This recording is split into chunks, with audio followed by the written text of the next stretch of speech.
Boa noite a todos. Sejam bem-vindos à noite de terça-feira aqui na Casa do Caminho. Nossa leitura de hoje, capítulo 11. Amar o próximo como a si mesmo. O item 8, que traz para a gente algumas instruções dos Espíritos a respeito da lei do amor. O item 8 diz o seguinte para a gente: o amor resume inteiramente a doutrina de Jesus, pois é o sentimento por excelência, e os sentimentos são os instintos elevados à altura do progresso realizado. Em seu ponto de partida, o homem só tem instintos. Mais avançado e corrompido, o homem só tem sensações.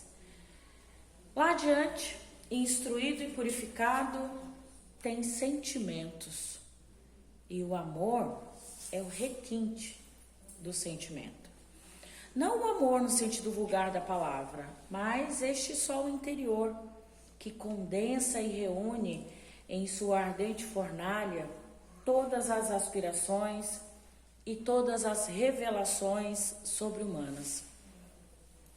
A lei de amor substitui a personalidade pela fusão dos seres e anula as misérias sociais.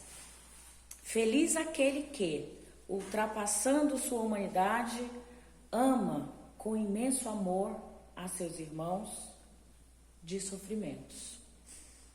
Feliz daquele que ama, pois não conhece nem a angústia da alma, nem a miséria do corpo. Seus pés são leves e vive como transportado fora de si mesmo. Quando Jesus pronunciou esta palavra divina, amor, ela fez estremecer os povos e os mártires, os ébrios de esperança, desceram ao circo. Em tempos modernos, em tempos de hoje, considerando todo o contexto atual, toda a questão histórica da humanidade, nós temos aqui uma temática bem a calhar, que atende a uma necessidade espiritual, atende a uma necessidade material, que é falar desse sentimento que é o máximo da maturidade espiritual. O nosso texto de reflexão, Renovando Atitudes, traz pra gente: o amor que eu tenho é o amor que eu dou. Somente se dá aquilo que se possui. Como, pois, exigir amor de alguém que ainda não sabe amar? Como requisitar respeito e consideração de criaturas que não atingiram o ponto delicado do sentimento, que é o amor? Quem dá afeto recolhe a felicidade de ver multiplicado aquilo que deu, mas somente damos em conformidade com aquilo de que podemos dispor no ato da doação. Exigimos muito do outro, exigimos muito da gente mesmo. Só que temos que ter em mente, de maneira bem consciente, de que a gente não pode oferecer aquilo que não tem ainda. Há diversidades de evolução no planeta. Homens mal saídos da primitividade campeiam na sociedade moderna, ensaiando os primeiros passos do instinto natural para a sensibilidade amorosa. Ainda hoje, a gente se depara com pensamentos nossos, não apenas do outro a quem a gente aponta e julga.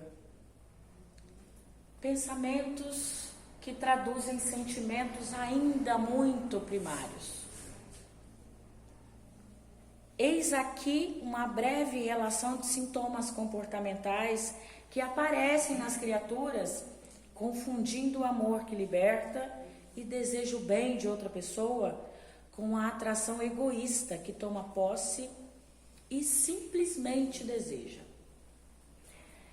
Há indivíduos que, para conquistar os outros e convencê-los de suas habilidades e valores, contam vantagens, persuadindo também a si mesmo, pois acreditam que para amar é preciso apresentar credenciais e louros, satisfazendo assim as expectativas daqueles que podem aceitá-lo ou recusá-lo. Outras vezes, nós encontramos pessoas que tentam amar comprando pessoas, omitindo e negando suas necessidades e metas existenciais, abandonando tudo que lhes é mais caro e íntimo, e depois, por terem aberto mão de todos os seus gostos e desejos, perdem o sentido de suas próprias vidas, terminando desastrosamente seus relacionamentos. Algumas pessoas delegam o controle de si mesmas aos outros, cometendo assim, em nome do amor, o desatino de renunciar ao próprio senso de dignidade, componente vital à felicidade.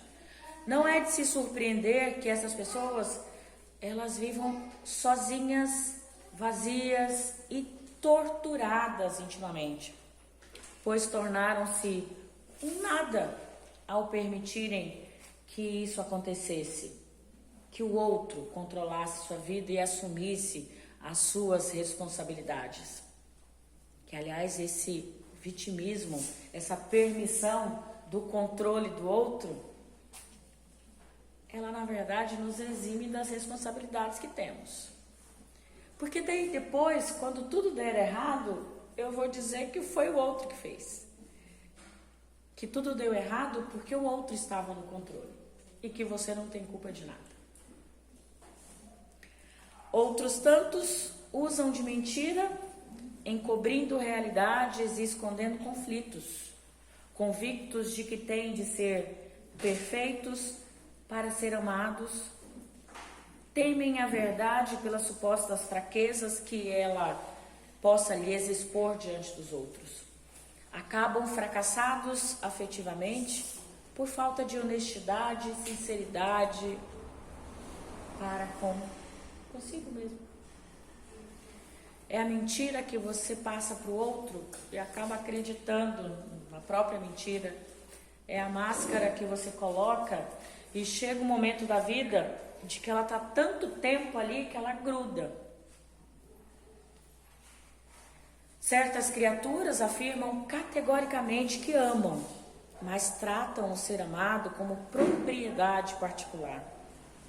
Por não confiar em si mesmas, geram crenças cegas de que precisam cuidar e proteger, quando na realidade sufocam e manipulam, criando um convívio insuportável e desgastante.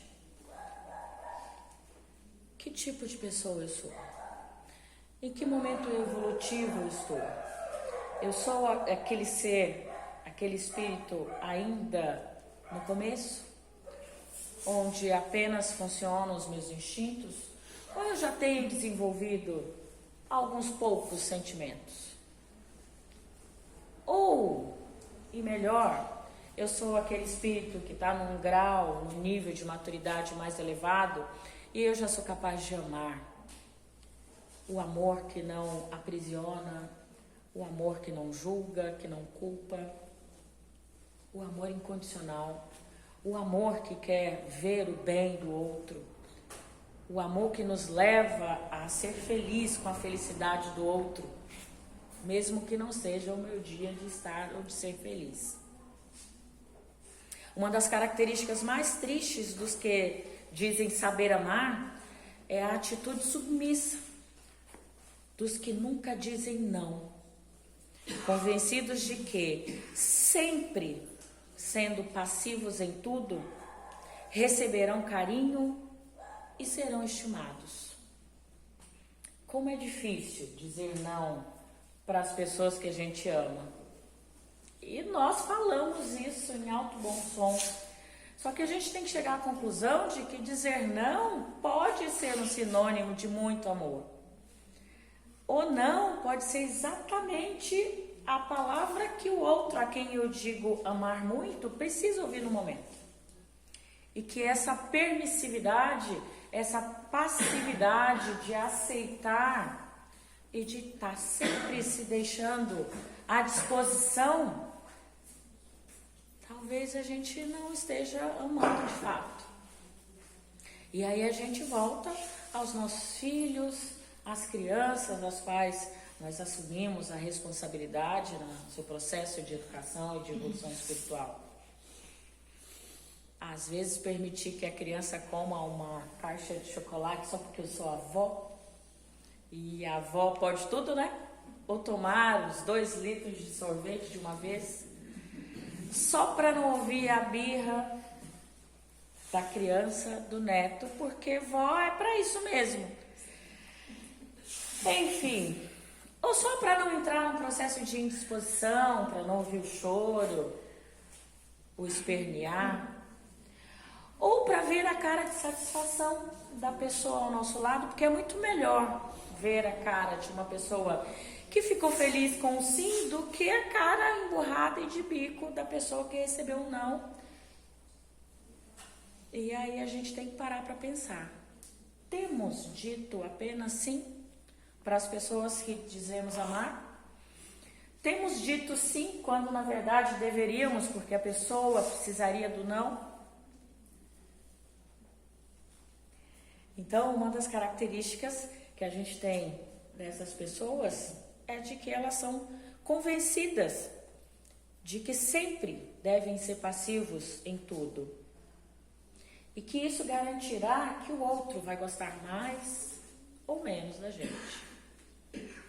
Esse tipo de comportamento leva as pessoas a concordarem sempre, com qualquer coisa e em qualquer momento, trazendo-lhes desconsideração e uma vida insatisfatória.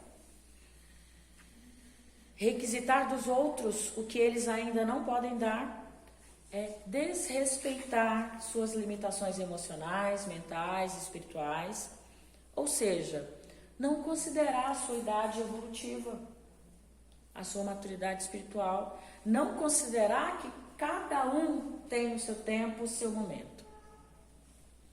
E se eu desconsidero isso, eu desrespeito. Eu desconheço a lei natural. Eu faço vista grossa para o processo de reencarnação quando eu exijo do outro que ele tenha o mesmo nível de maturidade que eu, ou que ele seja mais evoluído que eu, pelo simples fato de ser uma pessoa mais velha, pelo simples fato de ser um espírita, de ser um cristão. Forçar pais, filhos, amigos, cônjuges a preencher o teu vazio interior com amor, um amor que você mesmo não está dando a si, por esqueceres teus próprios recursos e possibilidades, é insensato da nossa parte. Então, exigir do outro um amor que eu mesma não tenho sido capaz de oferecer a mim mesma é insensato, não é justo. É dando que se recebe. Portanto, cabe a ti mesmo administrar tuas carências efetivas e fazer por ti o que gostarias que os outros te fizessem. Não peças amor e afeto. Antes de tudo, dá a ti mesmo e em seguida aos outros, sem mesmo cobrar taxas de gratidão e reconhecimento. É uma dificuldade que nós temos. Estávamos comentando essa semana a respeito daquilo que a gente acha e vai devolver para a pessoa e a pessoa sequer agradece. O simples fato de você estar fazendo a sua parte, de devolver, de buscar essa devolução ao dono, de fato, ao proprietário de fato daquilo que você encontrou, já é um retorno, já é um recebimento de gratidão que o universo está garantindo a cada um de nós. Então, se o outro agradecer, ótimo. Se o outro nos der uma recompensa, melhor ainda. Mas que a grande recompensa seja a minha ação, seja a minha certeza de que eu estou praticando a ação correta de acordo com os ensinamentos de Jesus. E sempre lembrando de que não basta conhecer a palavra. A palavra, ela se fez homem. Ela veio até nós, participou do processo enquanto humano. Não ficou só no abstrato, não ficou só longe. Veio para aqui, esteve conosco, praticou ações, esteve em rotina de ser humano, em rotina terrena, Jesus. E veio para mostrar que é possível que não apenas ele, enquanto Espírito perfeito, pode desempenhar suas ações, pode colocar em prática as palavras do Evangelho, mas para garantir que é possível que cada um de nós é capaz de praticá-las.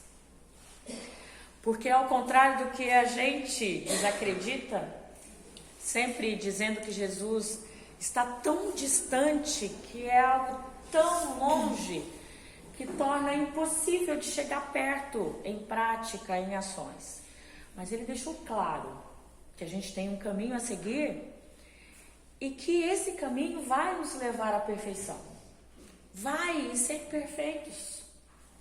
Se ele disse isso, e se a gente acredita, a gente tem que ter a certeza de que é possível sim.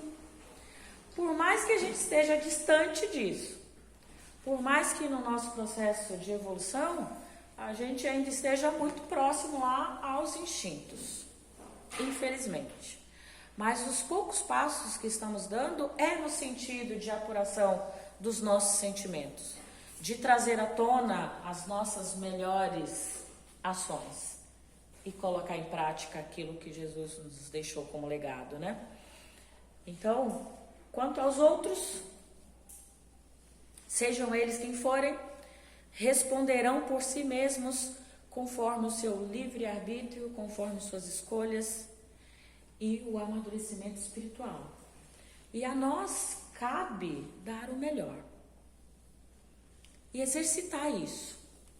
Não é porque eu tenho a consciência de que eu não estou tão evoluído assim que eu não vou tentar. É possível, mesmo que o primeiro pensamento seja de fazer uma coisa ruim. É possível, mesmo que eu tenha essa tendência a não devolver aquilo que é do outro, que eu consiga repensar e fazer isso em seguida. Faz parte do processo. Eu posso até pensar no erro, mas eu sei que eu tenho a possibilidade do acerto. Que Jesus possa sempre nos intuir, ser a nossa fonte inesgotável de luz e de inspiração e de possibilidades. Que Deus nos abençoe, que assim seja, graças a Deus.